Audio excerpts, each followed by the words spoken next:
Hari ini kita melihat bagaimana sidang pertama berdoa. Mereka juga menghadapi persoalan, mereka juga diancam, mereka juga mengalami aniaya, tapi mereka juga berkemenangan. Mereka berkemenangan dan dibentuk oleh Tuhan, saudara. Demikian sidang akhir zaman juga harus berkemenangan. Amin, saudara. Tuhan mau memberkati kita semua. Amin. Sidang pertama adalah sidang yang berkemenangan. Sidang pertama, sidang yang berkembang dengan cepat. Sidang pertama mengalahkan dunia ini. Sidang pertama, sidang yang berkuasa. Doa mereka berkuasa, pelayanan mereka berkuasa, berita mereka berkuasa. Ini sidang yang pertama. Beritanya sama saja, berita-berita tentang Yesus. Maka sidang akhir zaman juga harus berkuasa. Sidang yang pertama, banyak tanda ajaib, tanda mujizat. Biarlah tanda ajaib, tanda mujizat jadi dalam segenap kebaktian kita. Amin. Bahkan pada hari ini juga biarlah tanda ajaib, tanda mujizat berlangsung di tengah-tengah kita. Amin, saudara. Karena Tuhan yang kita sembah, Tuhan yang tidak berubah. Tapi jangan lupa sidang yang pertama, sidang yang berdoa. Banyak berdoa.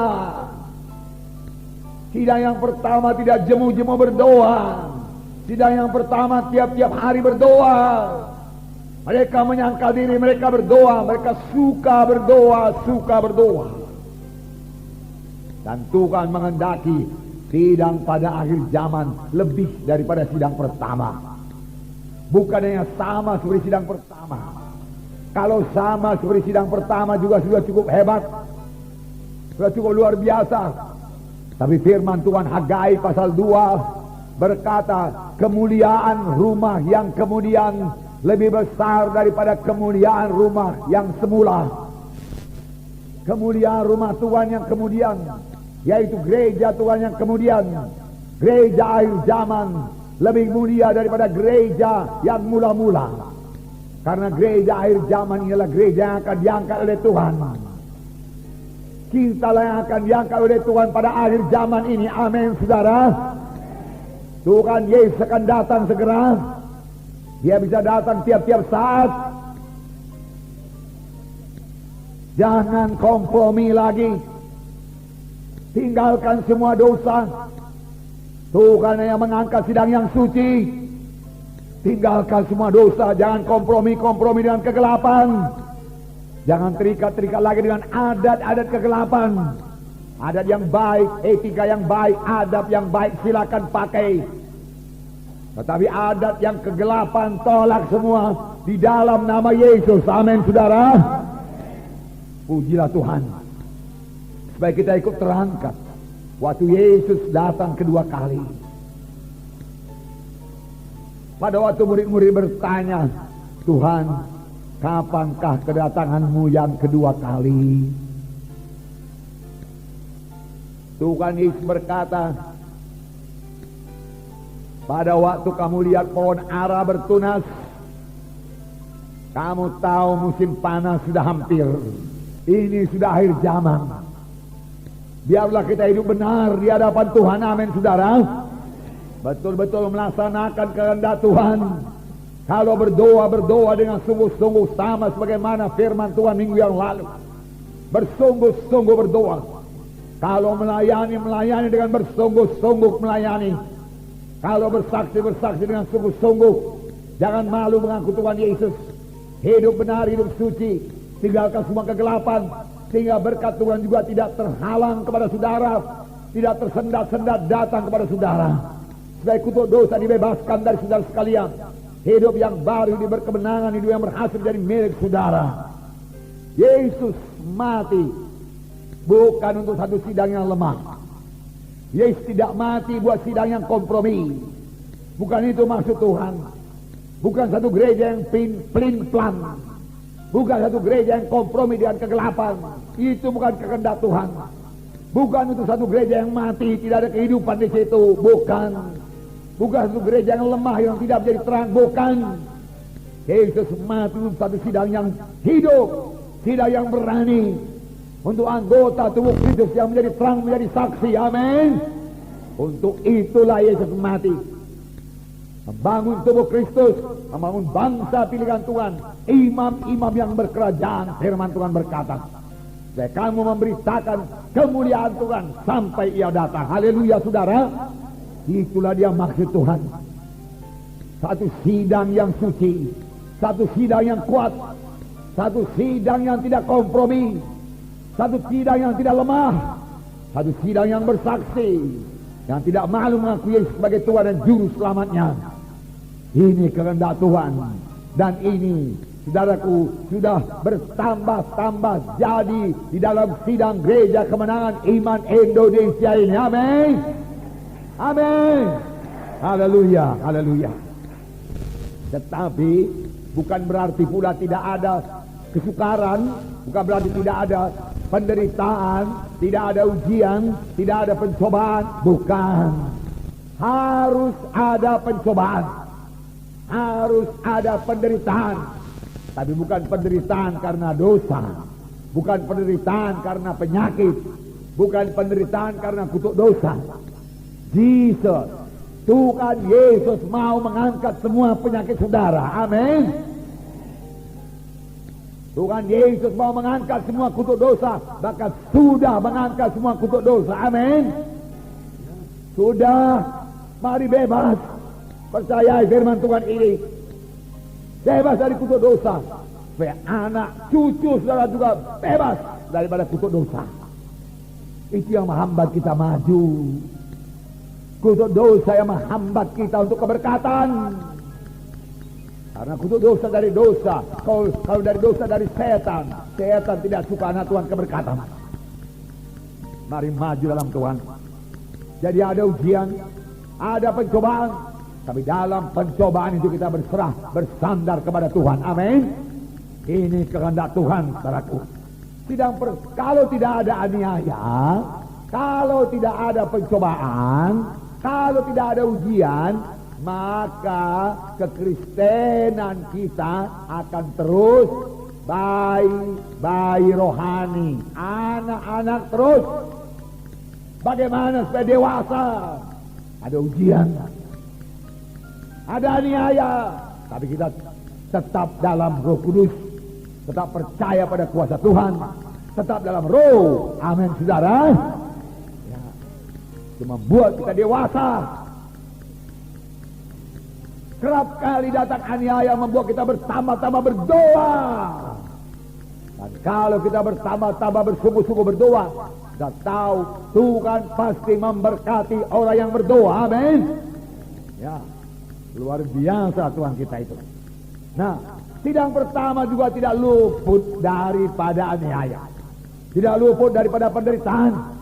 Saya membacakan, mari kita baca Kisah Rasul pasal 4 ayat 23 sampai 35. Dapat saudara, mari kita baca bersama-sama Kisah Para Rasul pasal 4 ayat 23 sampai 35. Mari kita baca. Sesudah dilepaskan, pergilah Petrus dan Yohanes kepada teman-teman mereka. Lalu mereka menceritakan segala sesuatu yang dikatakan imam-imam kepala dan tua-tua kepada mereka. Ketika teman-teman mereka mendengar hal itu, berserulah mereka bersama-sama kepada Allah, katanya, "Ya Tuhan, Engkaulah yang menjadikan langit, bumi, laut dan segala isinya. Dan oleh Roh Kudus, dengan perantaran hamba-Mu Daud, Bapa kami, Engkau telah berfirman, mengapa rusuh bangsa-bangsa, mengapa suku-suku bangsa mereka-reka perkara yang sia-sia, raja-raja dunia bersiap-siap, dan para pembesar berkumpul untuk melawan Tuhan dan yang diurapinya. Sebab sesungguhnya telah berkumpul dalam kota ini Herodes dan Pontius Pilatus, beserta bangsa-bangsa dan suku-suku bangsa Israel melawan Yesus hamba-Mu yang kudus, yang Engkau rapi, untuk melaksanakan segala sesuatu yang telah Engkau ketentukan dari semula oleh kuasa dan kehendak-Mu. Dan sekarang ya Tuhan, lihatlah bagaimana mereka mengancam kami, dan berikanlah kepada hamba-hamba-Mu keberanian untuk memberitakan firman-Mu. Ulurkanlah tangan-Mu untuk menyembuhkan orang, dan adakanlah tanda-tanda dan mujizat-mujizat oleh nama Yesus hamba-Mu yang kudus. Dan ketika mereka sedang berdoa, goyanglah tempat mereka berkumpul itu, Dan mereka semua penuh dengan Roh Kudus. Lalu mereka memberitakan firman Allah dengan berani. Adapun kumpulan orang yang telah percaya itu, mereka sehati dan sejiwa, dan tidak seorang pun yang berkata bahwa miliknya sendiri, tetapi segala sesuatu adalah kepunyaan mereka bersama. Dan dengan kuasa yang besar, rasul-rasul memberi kesaksian tentang kebangkitan Tuhan Yesus, dan mereka semua hidup dalam kasih karunia yang melimpah-limpah. Sebab tidak ada seorang pun yang berkekurangan di antara mereka, karena mereka atau rumah menjual kepunyaannya itu, dan hasil penjualan itu mereka bawa dan mereka letakkan di bawah kaki rasul-rasul, lalu dibagi-bagikan kepada setiap orang sesuai dengan keperluannya. Puji Tuhan. Nah saudara, ini sidang pertama. Firman Tuhan berkata setelah dilepaskan. Dilepaskan dari mana ini? Mereka ditangkap oleh mahkamah agama, diadili oleh mahkamah agama, dan diancam oleh mahkamah agama. Tidak boleh kebaktian, tidak boleh bicara tentang nama Yesus. Ini tertulis dalam ayat 18. Dan setelah keduanya disuruh masuk, mereka diperintahkan supaya sama sekali jangan berbicara atau mengajar lagi dalam nama Yesus. Wah, sidang yang baru bangkit dikatakan jangan bicara dalam nama Yesus, jangan beritakan nama Yesus. Jadi apalagi yang diberitakan kalau begitu? Hanya Yesus jalan ke sorga. Amin saudara. Firman Tuhan berkata bahwasanya kalau mereka menginjil, yang mereka bawa adalah berita-berita tentang Yesus, bukan yang lain. Sampai sekarang, waktu kebaktian Natal nanti juga, berita kita adalah berita-berita tentang Yesus, bukan yang lain. Sebab berita tentang Yesuslah yang berkuasa, bukan yang lain. Berita-berita tentang Yesus, itu berita yang berkuasa.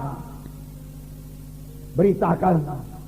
Tapi justru itulah yang dilarang oleh mahkamah agama. Jangan bicara tentang nama Yesus. Nama yang lain boleh. Mau bicara tentang Abraham, Ishak, Yakub, Elia, Elisa, Yesaya, Yeremia, Yeskiel, tidak persoalan. Tetapi jangan Yesus. Lihat tipu daya setan. Setan juga mau supaya sekarang ini gereja sangat jarang menyebut nama Yesus. Karena nama Yesus berkuasa, amin. Nama Yesus menghancurkan setan, amin. Dalam nama Yesus ada kebebasan, amin. Dalam nama Yesus ada kemenangan, amin. Itu yang tidak disukai oleh setan. Mereka melarang, jangan bicara dalam nama Yesus, jangan bicara dalam nama Yesus. Tetapi Petrus berkata, tidak mungkin kami mematuhi engkau. Kami tidak bisa berhenti bicara tentang nama Yesus. Tantangan kami dan kami dengar. Lalu mereka mengancam rasul-rasul. Kalau bicara tentang nama Yesus, kami penjarakan, kami tangkap engkau. Apa yang terjadi? Baru ayat 23 berkata, setelah dilepaskan, pergilah Petrus dan Yohanes kepada teman-teman mereka. Lalu mereka menceritakan semuanya kepada teman-temannya. Dan ketika teman-teman itu mendengar hal tersebut, berserulah mereka bersama-sama kepada Tuhan. Lihat cara mereka cerita, cara mereka menceritakan persoalannya, bukan dengan roh yang putus harap, bukan dengan lemah-lemah. Mereka tidak berkata, saudara-saudaraku, kami ini baru dibebaskan daripada mahkamah agama, kami sudah ditawan, dan mahkamah agama berkata tidak boleh lagi bicara tentang nama Yesus. Bagaimana ini? Kita sudah dilarang bicara dalam nama Yesus. Kalau kita bicara dalam nama Yesus, kita dipenjara. Tidak mungkin lagi kita ini mengenapkan amanat agung. Tidak mungkin. Binasalah kita, nggak ada harapan, nggak ada harapan. Tidak mungkin, tidak mungkin. Mereka tidak berkata demikian. Mereka orang-orang yang menang. Mereka menceritakan, kami baru kembali daripada mahkamah agama. Dan mereka memang melarang kita memberitakan nama Yesus. Tapi kita harus mematuhi apa yang diperintahkan Tuhan kepada kita, yaitu kita harus menggenapkan amanat agung, membawa Injil ke seluruh penjuru bumi. Oleh sebab itu saudara jangan takut. Kita pasti menang. Tuhan beserta dengan kita. Tidak ada lebih besar daripada Tuhan Yesus. Begitulah mereka berkata, amin. Ya. Lalu apa yang terjadi? Nah, saudara juga jangan berkata negatif. Jangan berkata nggak mungkin. Ada penyakit, matilah saya ini karena kanker saya. Tidak. Amin, saudara. Kanker engkau tidak berkuasa. Tuhan lebih besar daripada kanker dalam nama Yesus. Tumor, kecilan kau dalam nama Yesus. Bila kau jamah, aku pergi kau dalam nama Yesus. Ada ginjal, darah tinggi. Oh, tidak bisa. Tidak bisa, itu dulu. Manusia lama bisa kau sentuh. Ini manusia baru. Roh Kudus dalamku. Amin, saudara. Amin, saudara. Ya. Nah, itu setan penipu.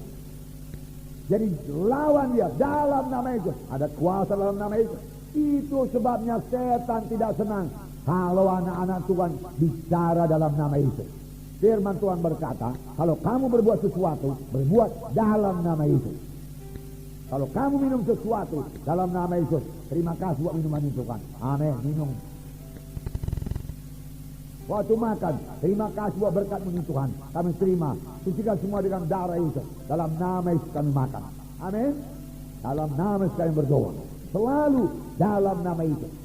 Mahkamah agama yang berkata, jangan bicara dalam nama Yesus. Tahukah saudara bahwasanya mahkamah agama itu alat setan? Melarang bicara dalam nama Yesus. Betul, saudaraku? Betul? Betul? Nabi Petrus berkata tidak mungkin kami berhenti bicara dalam nama itu. Tidak bisa. Kami akan bicara terus. Nah, saudara pengkas dalam nama itu. Lalu ketika mereka mendengar hal itu, berserulah mereka. Berseru. Amin. Ada anak Tuhan harus belajar berseru. Apa saudaraku? Aduh, suaranya lembek sekali. Berseru. Yesus. Itu berseru. Amin. Itu berseru. Enggak ada orang. Ada saatnya berdoa tenang. Ada saatnya berseru. Kalau orang sudah mau mati, berseru. Beberapa orang di rumah sakit kami lihat wajahnya sudah mengerikan, mau mati. Mulai tertarik kehidupan kita daripada dia. Kami berseru, Yesus, tolong ini jiwa, hidupkan Tuhan di dalam nama Yesus. Yesus, dan dia hidup. Amin. Hidup. Sampai sekarang dia hidup. Terlambat. Setan sudah mencekik dia. Mau membunuh. Rebut. Sentakan. Amin. Firman Tuhan. Banyak firman Tuhan berkata berseru. Berseru. Tapi inilah yang ditutup oleh gereja tradisi, supaya orang-orang jangan berseru. Kalau keadaan sudah genting, berseru. Kalau ada orang sudah hanyut, dia tidak berkata, saudaraku yang kekasih, kalau ada waktumu tolonglah saya hanyut mau mati. Hanyut mau mati. Enggak ada itu. Tolong! Kan begitu? Di sini dikatakan mereka berseru. Dan firman Tuhan buku Yeremia berkata, berserulah olehmu kepadaku, maka aku akan memberitahu kepadamu perkara-perkara besar yang tidak kau ketahui. Kuncinya apa? Berseru. Jangan lumpuh. diikat oleh roh tradisi. Saudara sudah bebas daripadanya. Amin. Amin. Haleluya. Perlu begitu di gereja. Perlu bersorak. Ada bersorak enggak tertulis dalam gereja? Ada bersorak tertulis dalam Alkitab? Ada. Efesus pasal 5. Efesus pasal 5. Menyanyi dan bersoraklah. Ayat berapa? Ayat 19. Dan berkata-katalah seorang kepada yang lain dalam mazmur, hidup puji-pujian dan nyanyian rohani, bernyanyi dan bersoraklah bagi Tuhan dengan segenap hati. Jadi menyanyi pun dengan segenap hati, bersorak juga dengan segenap hati. Haleluya. Amin. Itu bersorak dengan segenap hati. Masakan lebih menang orang yang nonton sepak bola, lebih gembira orang yang nonton sepak bola daripada anak-anak Tuhan di gereja bertemu dengan Tuhan? Kenapa nggak bisa bersorak? Orang di stadion Teladan bersorak. Masakan anak Tuhan kurang gembira? Yang sudah bebas dari dosa dan kutuk dosa? Kita lebih lagi, amin. Haleluya.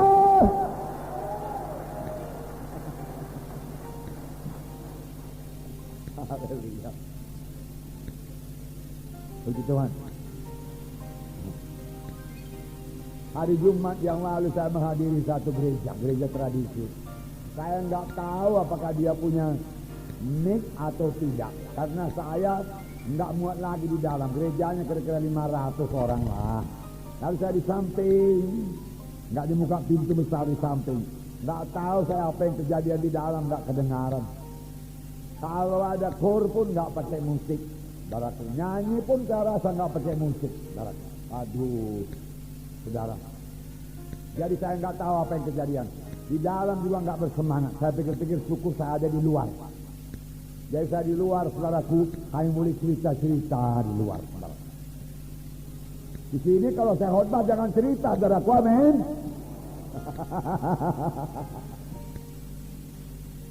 Nah, kasihan. Tidak ada musik.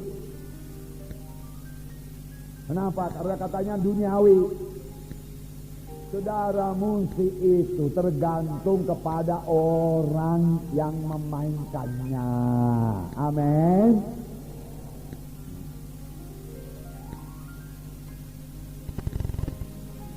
Asal jangan musik-musik yang kegelapan pula, yang sudah disiram-siram darah, dipotong ayam di situ, jangan. Itu sudah musik kegelapan namanya. Saudara, kalau yang bersih-bersih itu saudara silakan. Nggak ada disembah-sembah, silakan. Saudara silakan.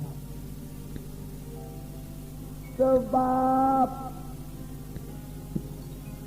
dalam 2 Tawarik 5 ayat 13-14 saya bacakan pada saudara. 2 Tawarik 5 musik dipakai. 13. Lalu para peniup nafiri, para penyanyi itu serentak memperdengarkan paduan suaranya untuk menyanyikan puji-pujian dan syukur kepada Tuhan. Mereka menyaringkan suara dengan nafiri, serajap dan alat-alat musik sambil memuji Tuhan dengan ucapan, sebab Ia baik, bahwasanya untuk selama-lamanya kasih setianya. Pada ketika itu rumah itu, yakni rumah Tuhan, dipenuhi awan, sehingga imam-imam itu tidak tahan berdiri untuk menyelenggarakan kebaktian. Oleh karena awan itu, sebab kemuliaan Tuhan memenuhi rumah. Para peniup nafiri, para pemain seracap, alat-alat musik memuji Tuhan dengan ucapan, dengan nyanyian, sebab Ia baik, bahwa untuk selama-lamanya kasih setianya. Sebab Ia baik, bahwasanya untuk selama-lamanya kasih setianya. Musik dimainkan, seracap dimainkan, teraku nafiri ditiup, Dan tiba-tiba Roh Kudus turun dan semua mereka tergeletak. Amin. Yang dikatakan imam-imam tidak sanggup berdiri. Semua tergeletak.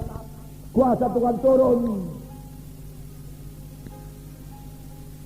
Bebaskan diri saudara dari ikatan-ikatan gereja tradisi. Amin. Kebiasaan tradisi bebaskan. Bebaskan. Jangan coba-coba bawa celebration ke gereja, tu gereja. Tradisi. Kedagingan katanya nanti. Main samba pula dia di gereja katanya. Padahal selaku Daud menari-nari di muka Tuhan. Amin. Mazmur 149. Mazmur 149.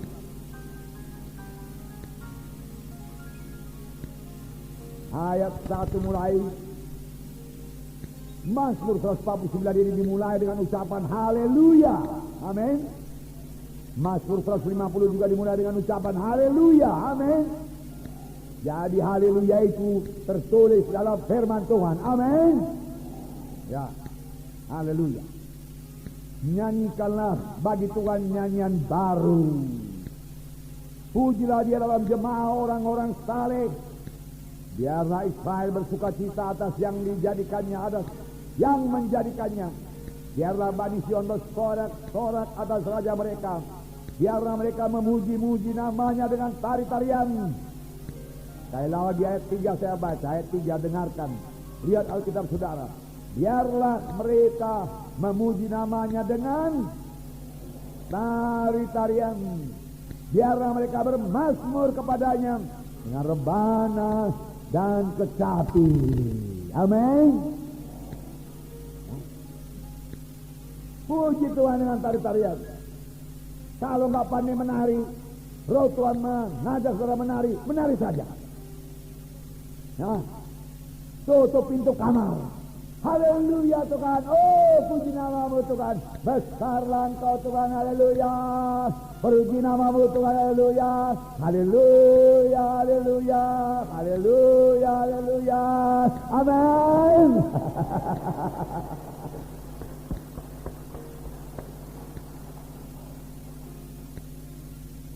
Apa salahnya, saudaraku? Antara saudara dengan Tuhan aja kan? Tuhan tak akan menertawakan saudara. Tuhan tak akan bilang langkahnya salah itu.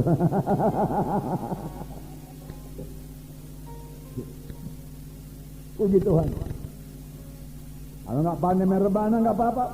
Merebana dan tari-tarian.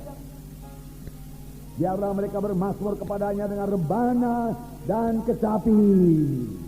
Puji Tuhan, Tuhan membukakan rahasia firman-Nya kepada kita. Tuhan pulihkan dalam sidang kita ini. Hargakan itu saudaraku. Amin. Kita semua dapat berkat. Nah, demikian halnya dengan berseru. Berseru. Nama Yesus begitu berkuasa. Kadang-kadang saya berdoa hanya menyebut nama Yesus, bukan mantra. Yesus, syukur Tuhan. Lalu saya ingat berkat Tuhan telah menolong saya dalam satu perkara. Syukur Tuhan Yesus. Yesus, terima kasih. Yesus, terima kasih Tuhan. Berkatmu begini. Yesus, di sini juga aku bersyukur Tuhan kau menolong kami. Yesus, terima kasih. Yesus, terima kasih Tuhan, terima kasih. Tidak sulit berdoa. Amin. Tanda kita punya persekutuan dengan Tuhan. Yesus, aku cinta padamu Tuhan. Yesus, aku rindu Engkau Tuhan. Tuhan Yesus, aku mau memuji Engkau, aku mau bersekutu denganmu saja Tuhan. Tidak ada permintaanku Tuhan. Tapi aku mau berkata-kata dengan Engkau. Oh Yesus, aku cinta padamu. Amin. Dan saudara boleh tahu-tahu sudah setengah jam berlalu.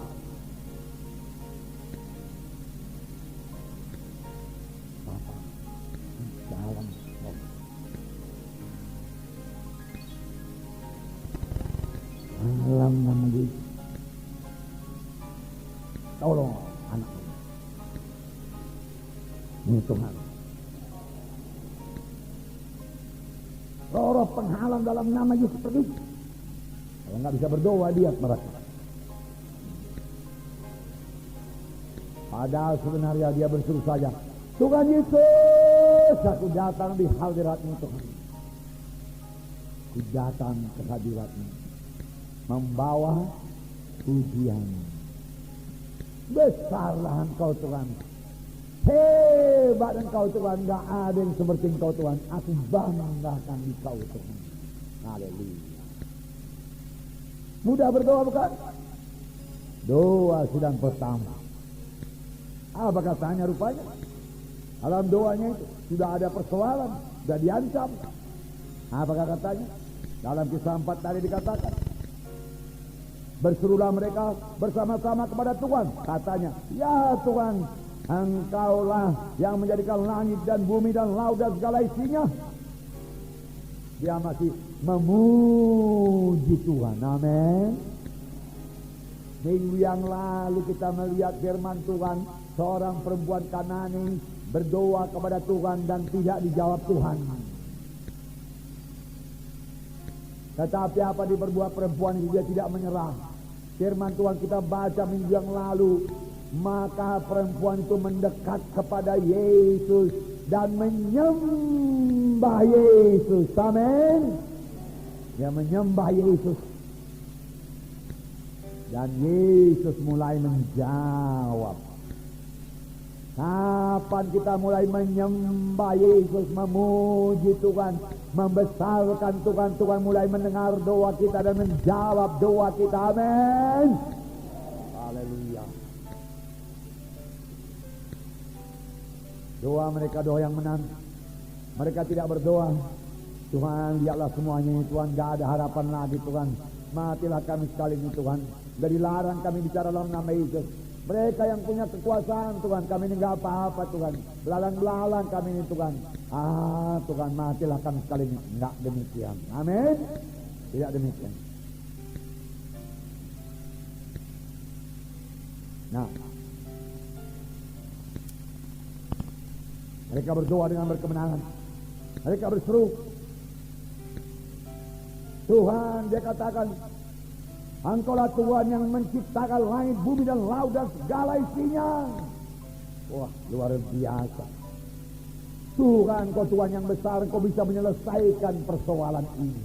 Engkau bisa menyelesaikan persoalan ini. Engkau bisa menyembuhkan saya. Pada waktu saudara berdoa, percayakah saudara bahwasanya Tuhan Yesus sanggup menolong saudara? Apapun penyakit saudara, apapun persoalan saudara, percayakah saudara Tuhan bisa menyelesaikannya? Itulah yang akan jadi. Amin. Haleluya. Mereka juga demikian saudara. Apalagi mereka berdoa bersehati semuanya. Entah berapa banyak saya tidak tahu. Karena pada waktu ini yang sudah selamat barangkali sudah 10.000 orang. Karena 3.000 orang pada hari Pentekosta. Dan 3.000 orang ini memberi diri mereka dibaptis. Mereka memberi diri dibaptis 3.000. Nanti sore ada baptisan air. Beri diri sudah dibaptis. Supaya bebas daripada ikatan-ikatan. Bebas daripada manusia lama. Saudara lihat berita iman saudara nanti saja dibaca, saya ceritakan kepada saudara. Ada seorang di situ yang putus sekolah. Dia tidak bisa membiayai studinya lagi. Kalau dia mulai menjadi anak nakal, turun ke jalanan, ikut-ikut judi, SD dan lain sebagainya. Tetapi semoga dia mendengarkan Injil Tuhan. Terus ikut kebaktian KKS, training. dan memberi diri dibaptis, dan dia bersaksi sudah dibaptis, maka saya bebas dari judi, bebas dari kemalasan, timbul semangat saya berani masuk sekolah, walau orang tua saya tidak sanggup membiayai, saya tarik desa, dia katakan, dan saya memberikan persepuluhan saya, dia katakan. Berapalah persepuluhan tukang becak, penarik becak. Tapi persepuluhan tak persepuluhan. Persepuluhan satu orang jumlahnya Rp2.000 satu minggu. Persepuluhan orang lain jumlahnya 200.000 satu minggu. Tapi di hadapan Tuhan yang 2.000 dan 200.000 itu sama-sama saja nilainya, karena sama-sama persepuluhan. Persepuluhan tetap persepuluhan. Kita katakanlah persepuluhan saya 50.000 satu minggu. Persepuluhan saudara 5.000. Harganya, berkatnya di hadapan Tuhan sama saja, karena sama-sama persepuluhan. Bahkan kalau saya berikan 40.000 dan saudara berikan 5.000, karena memang persepuluhan saudara 5.000, padahal seharusnya persepuluhan saya 50.000, tapi saya hanya memberikan 40.000, maka saya tidak akan diberkati Tuhan. Saudara yang diberkati Tuhan, amin. Karena saudara sudah mengenapkan persepuluhan, sedangkan saya belum, walau jumlahnya lebih banyak. Begitulah adilnya Tuhan, amin. Dan ceritanya itu berkata dia berikan persepuluhan, dia dapat beasiswa, dia menyelesaikan studinya, kemudian dia masih itu yang kita rema, karena dia kepingin orang lain juga dapat pertolongan. Apakah yang lebih indah daripada menolong orang lain, saudaraku? Hidup saya sangatlah bahagianya, sangat bahagia. Memang saya bahagia dengan istri yang diberikan Tuhan kepada saya, dengan anak-anak yang diberikan Tuhan kepada saya. Puji Tuhan, saya bersyukur kepada Tuhan. Saudara, tapi tahukah saudara apa yang membuat saya bahagia? Banyak jiwa-jiwa berubah hidupnya dalam pelayanan saya. Banyak jiwa-jiwa selamat dalam pelayanan saya, amin saudara. Walaupun saya menanggung banyak aniaya, banyak catat, banyak fitnah, luar biasa banyaknya, apalagi dalam permulaan sidang ini. Luar biasa.